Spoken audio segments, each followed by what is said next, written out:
Hi all, welcome to competitive cracker. ഞാൻ മനു. നമ്മളിന്ന് വന്നേക്കുന്നത് നമ്മുടെ റിസർച്ച് ഓഫീസർ പരീക്ഷയ്ക്ക് മുമ്പ് ചോദിച്ചിട്ടുള്ള കുറച്ച് സ്റ്റാറ്റിസ്റ്റിക്സിലെ ക്വസ്റ്റ്യൻസ് ഒക്കെ ചെയ്യാനാണ്. അപ്പോൾ വീഡിയോ സ്കിപ്പ് ചെയ്യാതെ മുഴുവൻ കാണുക. അപ്പോൾ നമുക്കറിയാം പഴയ സിലബസിൽ സ്റ്റാറ്റിസ്റ്റിക്സിൽ ഏകദേശം എത്ര ക്വസ്റ്റ്യൻസ് ഉണ്ടായിരുന്നു? ഏകദേശം 40 ചോദ്യങ്ങളുണ്ടായിരുന്നേ. ഇപ്പൊ സിലബസ് മാറാൻ സാധ്യതയുണ്ടെങ്കിലും ഒരുപാട് സ്റ്റാറ്റിസ്റ്റിക്സിന്റെ പോർഷൻസിൽ ഒരുപാട് മാറ്റങ്ങൾ വരാനുള്ള സാധ്യത വളരെ കുറവാണ്. അപ്പോൾ നമുക്ക് ഇമ്പോർട്ടൻ്റ് ആയ കുറച്ച് ചോദ്യങ്ങൾ നോക്കാം. അപ്പോൾ ഒരു ചോദ്യം നോക്കിയേ, എന്താണ്? Which measure of central tendency is more affected by extreme values? Extreme values കൊണ്ട് ഒരുപാട് അഫക്റ്റ് ചെയ്യപ്പെടുന്ന സെൻട്രൽ ടെൻഡൻസി വാല്യൂ ഏതാണെന്നാണ് ചോദ്യം. അപ്പൊ ശ്രദ്ധിച്ചു നോക്കുക, ഓരോ വാല്യൂസ് നോക്കി എന്തൊക്കെയാണ്? Arithmetic mean, median, mode, all of the above. ഏതാണ് ഇതിൽ ഏതിലാണ് ഏറ്റവും കൂടുതൽ ഒരു എക്സ്ട്രീം വാല്യൂ കൊണ്ട് എഫക്റ്റ് ഉണ്ടാവുന്നത്? നമുക്ക് നോക്കിയാലോ. നമുക്ക് ഓരോ അരിത്തമെറ്റിക് മീനിന്റെ ഓരോന്നിനെ കണ്ടുപിടിച്ച് നോക്കാം. എത്ര വരാ? അപ്പോ ഞാൻ കുറച്ച് നമ്പേഴ്സ് എക്സ്ട്രീം വാല്യൂ ആണോ? 2, 10, 12, 50. ഇതാണ് എന്ത്? ഇതാണ് നമ്മുടെ ഡാറ്റ എന്ന് വിചാരിക്കുക. ഈ ഡാറ്റയുടെ അരിത്തമെറ്റിക് മീൻ വേണം. അപ്പൊ നോക്കിയേ, ഇവിടെ ഇവിടെ നമുക്ക് 14 ആകാം. ഇപ്പൊ കുറച്ച് കിട്ടും. 14 ആകാം. അപ്പൊ എത്രയാണ്? ഇതിന്റെ അരിത്തമെറ്റിക് മീൻ ആണ് നമുക്ക് വേണ്ടത്. അപ്പൊ എങ്ങനെ കണ്ടുപിടിക്കുക അരിത്തമെറ്റിക് മീൻ? അരിത്തമെറ്റിക് മീൻ നമുക്കറിയാം എങ്ങനെയാണ്. അരിത്തമെറ്റിക് മീൻ കണ്ടുപിടിക്കുന്നത് സം ബൈ നമ്പർ ആണ് അല്ലെ? എന്താണ്? സം ബൈ നമ്പർ ആണ്. അതായത് ഇപ്പൊ സം എത്ര വരും? 2, 10, 12, 12, 14, 26, 26, 9 എത്രയാണ്? 76 വരും. സം വരിക 76 ആണ്. ആകെ 4 നമ്പേഴ്സ് ആണ് ഉള്ളത്. ഉത്തരം എത്ര വരും? ഉത്തരം വരിക എത്രയാണ്? ഉത്തരം വരിക 19 ആണ്. അപ്പോൾ മീൻ നോക്കിയേ, 19 ആണ് എന്ത് വന്നത്? മീൻ വന്നത്.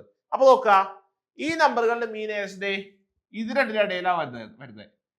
19 എന്ന നമ്പറാണ്. ഈ 14 അപ്പുറമാണ് എന്ത്? 19 നമ്പർ വരുന്നത്. അപ്പോൾ ഈ എക്സ്ട്രീം വാല്യൂസ്, അതായത് ഈ നടുക്കിടക്കുന്ന 2 നമ്പേഴ്സോട് യാതൊരു ബന്ധമില്ലാത്ത 2 എന്ന നമ്പറും 50 എന്ന നമ്പറും വന്നപ്പോൾ മീൻ എന്താണ്? മീൻ ഒരു സൈഡിലേക്ക് കുറച്ച് നീങ്ങിപ്പോയതായിട്ട് നമുക്ക് ഫീൽ ചെയ്യും അല്ലെ? ഒരു സൈഡിലേക്ക് നീങ്ങിപ്പോയ ഒരു ഫീൽ നമുക്ക് കിട്ടും.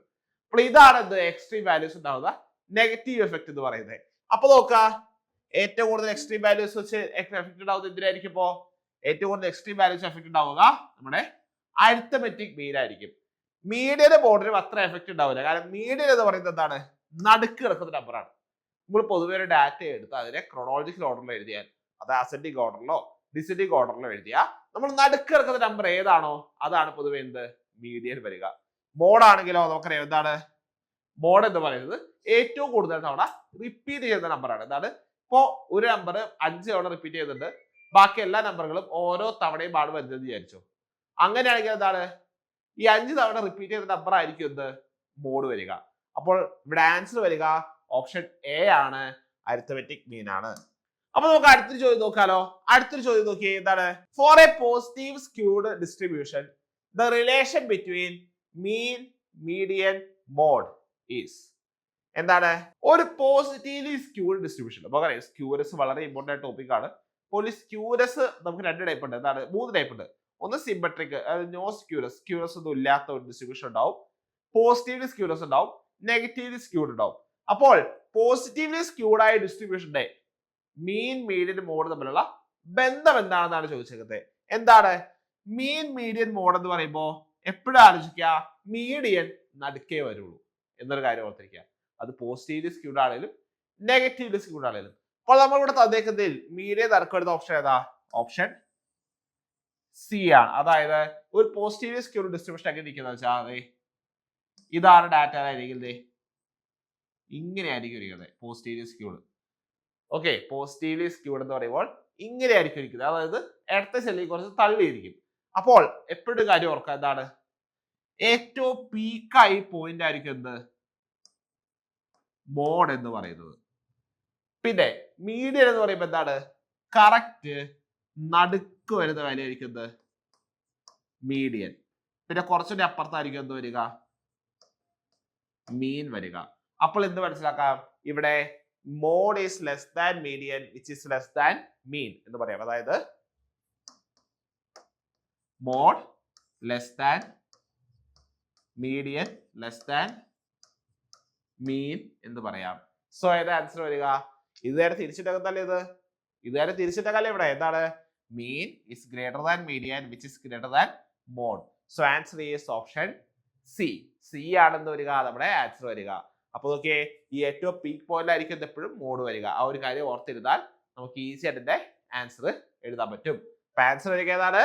ഓപ്ഷൻ സി ആണ്. അപ്പൊ നമ്മൾ അടുത്തൊരു ക്വസ്റ്റ്യൻ നോക്കിയാലോ. അടുത്തൊരു ക്വസ്റ്റ്യൻ എന്താ പറയുന്നത്, എന്താണ്? Which measure is used to calculate the variation among the observations in the unit of the variable. അതായത് ഓരോ ഒബ്സർവേഷനുള്ള വേരിയേഷൻ അല്ലെ, സെൻട്രൽ ടെൻഡൻസിയുടെ ഓരോ ഒബ്സർവേഷനുള്ള വേരിയേഷൻ ആ ഒബ്സർവേഷന്റെ യൂണിറ്റിൽ തന്നെ അളക്കുന്ന മെഷർ ഏതാണെന്ന് ചോദിച്ചത്. അപ്പൊ നോക്കിയേ, ഓപ്ഷൻസ് ആണ് എന്ത്? Coefficient of variation, variance, coefficient of skewness, പിന്നെ ഏതാ? None of the above. അപ്പൊ നോക്കിയേ, ഫസ്റ്റ് നമുക്ക് ഒരു ഓപ്ഷൻ ക്യാൻസൽ ചെയ്യാം. ഏത് ഓപ്ഷൻ ക്യാൻസൽ ചെയ്യാൻ പറ്റുക? ഏത് ഓപ്ഷനെ ക്യാൻസൽ ചെയ്യാൻ പറ്റുക? കോഎഫിഷ്യന്റ് ഓഫ് സ്ക്യൂനെസ് ക്യാൻസൽ ചെയ്യാൻ പറ്റും. കാരണം എന്താണ്? വേരിയേഷൻ ആണ് അല്ലെ. അതായത് ഇവിടെ ഉദ്ദേശിക്കുന്ന വാല്യൂ എന്ന് പറയുന്നത് ഡിസ്പേർഷൻ മെഷർ ആണ് അല്ലെ, ഡിസ്പേർഷൻ മെഷർ ആണ്. അപ്പോൾ എന്താണ്? കോഎഫിഷ്യന്റ് ഓഫ് സ്ക്യൂനെസ് എന്തല്ല? ഡിസ്പേർഷൻ ഉപയോഗിക്കുന്ന മെഷർ അല്ല. അപ്പോൾ ഓപ്ഷൻ സി അല്ല, ഫിക്സ് ആയി. ഇനി അടുത്ത് നോക്കുക, യൂണിറ്റ് ഓഫ് ദ വേരിയബിൾ. എന്താണ് യൂണിറ്റ് ഓഫ് ദ വേരിയബിൾ? നോക്കിയേ, ഇവിടെ നമ്മുടെ മെഷറിന് ഇത് വേണം, യൂണിറ്റ് വേണം. യൂണിറ്റ് ഉള്ളത് എന്തായിരിക്കും? ആബ്സല്യൂട്ട് മെഷർ എന്നായിരിക്കും. എന്ത്? ആബ്സല്യൂട്ട് മെഷർ ഓഫ് ഡിസ്പേർഷൻ ആയിരിക്കും എന്ത് വരിക? യൂണിറ്റ് വരിക. അതായത് നമുക്ക് പറയാം, നമുക്ക് ഡിസ്പേഴ്സീവ് മെഷർ എന്ന് പറയുമ്പോൾ എത്ര ടൈപ്പ് ഉണ്ട്? രണ്ട് ടൈപ്പ് ഉണ്ട്. ഒന്ന് ആബ്സല്യൂട്ട് ഡിസ്പേഴ്സീവ് മെഷറും പിന്നെ റിലേറ്റീവ് ഡിസ്പേഴ്സീവ് മെഷറും. അപ്പൊ ഓക്കെ, ആബ്സല്യൂട്ട് ഡിസ്പേർഷൻ മെഷറിനായിരിക്കും എന്ത് വരിക? യൂണിറ്റ് വരിക. റിലേറ്റീവിന് എന്തുണ്ടാവില്ല? യൂണിറ്റ് ഉണ്ടാവില്ല. And you know one thing, coefficient of variation എന്ന് പറയുന്നത് എന്താണ്? ഒരു റിലേറ്റീവ് ഡിസ്പേഴ്സീവ് മെഷർ ആണ്. നമുക്കറിയാം എന്താണ്, അതിന് പ്രത്യേകിച്ച് യൂണിറ്റ് ഇല്ല. അതിന്റെ ഇക്വേഷൻ എന്താണ്? Sigma by x bar into 100. അപ്പൊ അതിന് പ്രത്യേകിച്ച് യൂണിറ്റ് ഇല്ല. ഇനി അടുത്ത് നോക്കാം, വേരിയൻസ് ഉണ്ട്, നൺ ഓഫ് ദ എബവ് ഉണ്ട്. അപ്പോൾ വേരിയൻസ് എന്നൊരു ഓപ്ഷൻ നോക്കുമ്പോൾ എന്താണ്? നമുക്ക് തോന്നുന്നത് എന്താണ്? ഇത് ശരിയല്ലേ? പക്ഷെ ഒരു പ്രശ്നമുണ്ട്. എന്താണെന്നറിയോ? ശ്രദ്ധിക്കുക, വേരിയൻസിന്റെ ഇക്വേഷൻ എന്താ? ഇപ്പോൾ ഒരു റോ ഡാറ്റ, നോൺ ഗ്രൂപ്പഡ് ആയിട്ടുള്ള റോ ഡാറ്റ ആണ് തന്നേക്കുന്നത്.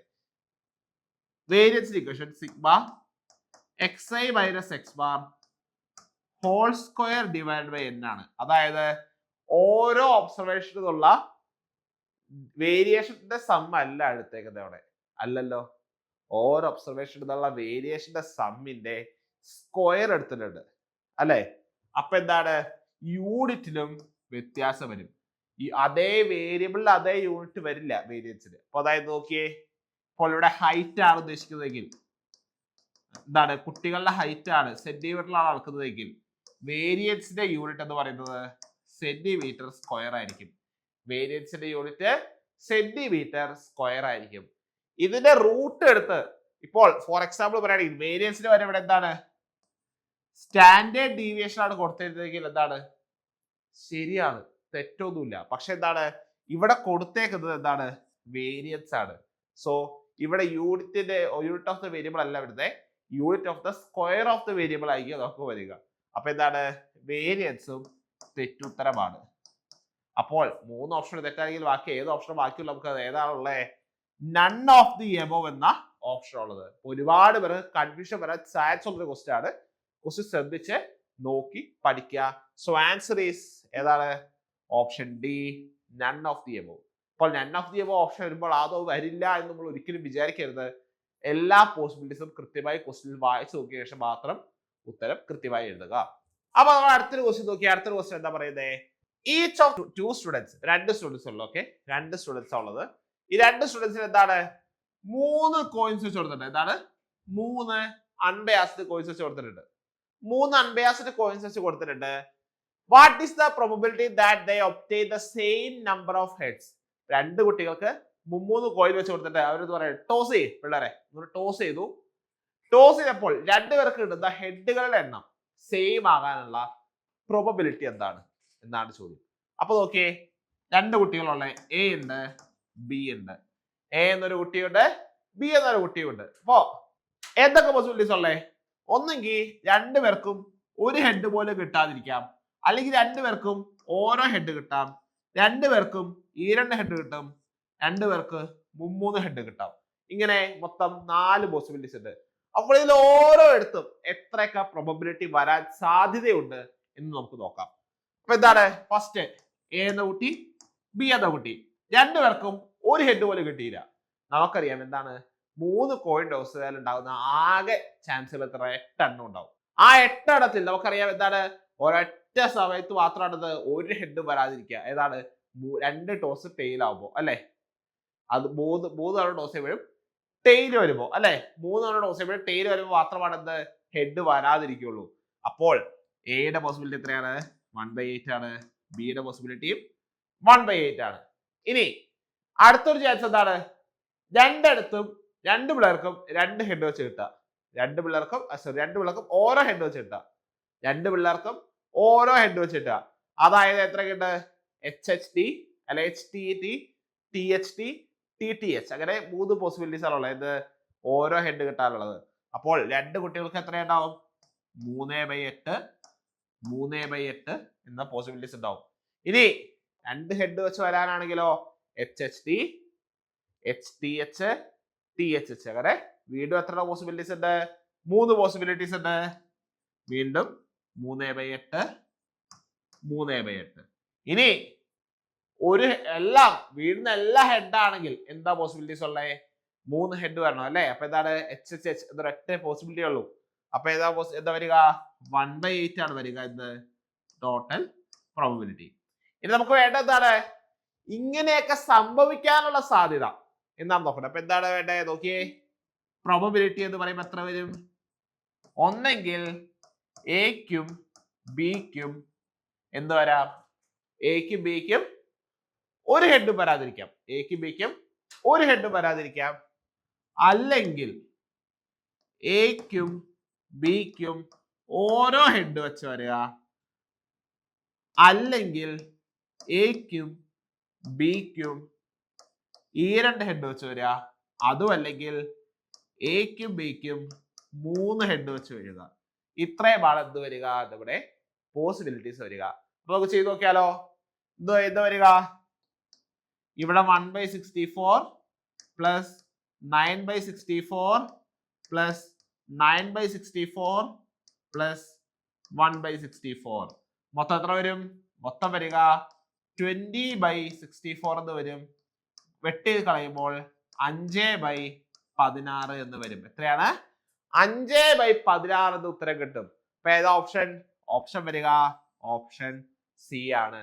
അതായത് ഈ 2 കുട്ടികളും ടോസ് ചെയ്യുമ്പോൾ 2 പേർക്കും ഒരേ എണ്ണം ഹെഡുകൾ വരാനുള്ള പോസിബിലിറ്റി എന്ന് പറയുന്നത് എത്രയാണ് 5/16 ആണ്. ഇതാണിത് ഈ ക്വസ്റ്റ്യന്റെ ആൻസർ വരുന്നത്. അപ്പൊ നമ്മൾ കുറച്ച് ചോദ്യങ്ങൾ ചെയ്തു അല്ലെ, സ്റ്റാറ്റിസ്റ്റിക്സിലെ കുറച്ച് ഇമ്പോർട്ടന്റ് ആയിട്ട് ക്വസ്റ്റ്യൻസ്, കുറച്ച് PVQ ടൈപ്പ് ക്വസ്റ്റ്യൻസ് നമ്മൾ ചെയ്തു കഴിഞ്ഞു. അപ്പോൾ ഇത്തരം കൂടുതൽ കണ്ടന്റുകളൊക്കെ കൃത്യമായിട്ട് പഠിച്ചാൽ മാത്രമേ ഇത് നമുക്ക് വരുന്ന റിസർച്ച് ഓഫീസർ എക്സാം നന്നായി എഴുതാൻ പറ്റുള്ളൂ. വേറെ എക്സാം അപ്ലൈ ചെയ്തത് വിശ്വസിക്കുന്നു. അപ്പോൾ എന്താണ് ഈ PG ക്വാളിഫിക്കേഷൻ ഉള്ള എക്കണോമിക്സിലും കൊമേഴ്സിലും മാത്സിലും സ്റ്റാറ്റിസ്റ്റിക്സിലും PG ക്വാളിഫിക്കേഷൻ ഉള്ളവർക്കുള്ള എല്ലാവർക്കും ഉള്ള ഒരു സുവർണ്ണ അവസരമാണത്. അപ്പൊ എന്തായാലും എന്താണ് നന്നായി പഠിക്കുക. ഒപ്പം തന്നെ നല്ലൊരു അടിപൊളി സ്റ്റഡി പ്ലാനോടെ പഠിച്ചാൽ എന്താണ് നമുക്ക് ഈ ഫുൾ സിലബസും ഇനി കൊമേഴ്സ് എന്ന ടോപ്പിക് എക്സ്ട്രാ കയറി വന്നാലും ആ ഫുൾ സിലബസ് കവർ ചെയ്ത് നമുക്ക് എന്താണ് നമുക്ക് നല്ല രീതിയിൽ പഠിക്കണം. അപ്പൊ ഈ നല്ല രീതിയിൽ പഠിക്കാൻ വേണ്ടി എന്താണ് കോമ്പറ്റേറ്റീവ് ക്രാക്കിൽ നമ്മൾ പുതിയൊരു ബാച്ച് സ്റ്റാർട്ട് ചെയ്തിട്ടുണ്ട്. ആ ബാച്ചിൽ ജോയിൻ ചെയ്യാനുള്ള ഡീറ്റെയിൽസ് വേണ്ടി നമ്മൾ താഴെ കാണുന്ന ലിങ്കിൽ നിങ്ങൾ രജിസ്റ്റർ ചെയ്യുക. ഒപ്പം തന്നെ നമ്മുടെ ഒരു ഫ്രീ ഗ്രൂപ്പ് ഉണ്ട്. ആ ഫ്രീ ഗ്രൂപ്പിന്റെ ലിങ്ക് അവിടെ ഉണ്ടാവും, നമ്മുടെ കമന്റ് ബോക്സിൽ പിൻ ചെയ്ത് വെച്ചിട്ടുണ്ടാകും. ഒപ്പം തന്നെ ഞാൻ ഒരു ഫ്രീ വെബിനാറുമായിട്ട് ഈ വരുന്ന 12-ാം തീയതി നിങ്ങളുടെ മുന്നിൽ വരുന്നതായിരിക്കും.